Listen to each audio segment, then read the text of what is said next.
आपने लिख दिया और अगला लिखवा गया आपसे।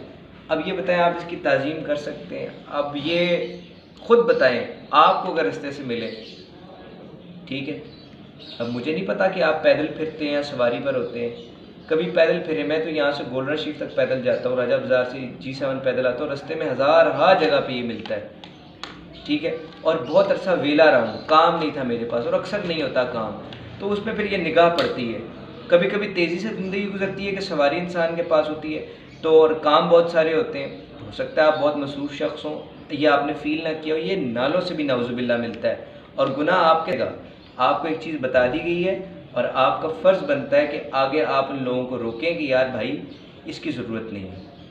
एक और मैं आपको बताता हूँ, लोगों की तस्वीर भी लग सकती, जो इनके मुहिब्बान है ना, उनकी तस्वीर देख के पहचान लेंगे कौन बंदा है भाई, तो बस तस्वीर से पहचाना जाएगा। सोशल मीडिया का दौर है, इस चीज़ की अब तो ज़रूरत ही नहीं है। तो मैंने आपको 3 हल बताए। एक तो तस्वीर लगा दें आप इन लोगों की, दुनिया जानती है, जो इनके मुहिब्बान हैं, इनसे मोहब्बत करते हैं, वो आ जाएंगे। जो इनको नहीं चाहते उन्होंने तो आना ही नहीं है किसी भी हाल में। दूसरे नंबर पे है कि जहाँ पर अल्लाह और मोहम्मद लिखा है, कम से कम इसको आप फिर रोकें, अगर आपने हर सूरत ही इसको छापना है। तीसरी बात है कि इसको छापने की कोई ज़रूरत नहीं है भाई, अगर ये आप कर सकते हैं, ठीक है। इसको छापने की कोई ज़रूरत नहीं है क्योंकि सोशल मीडिया का दौर है। फेसबुक, ट्विटर, उस जगह पे व्हाट्सएप, सब जगह उधर फैलाई जाती है। अल्लाह पाक आपको बहुत रिस्क देगा इंशाअल्लाह ताला। आप ये ना समझें कि इससे कोई आपका रिस्क रुक जाएगा।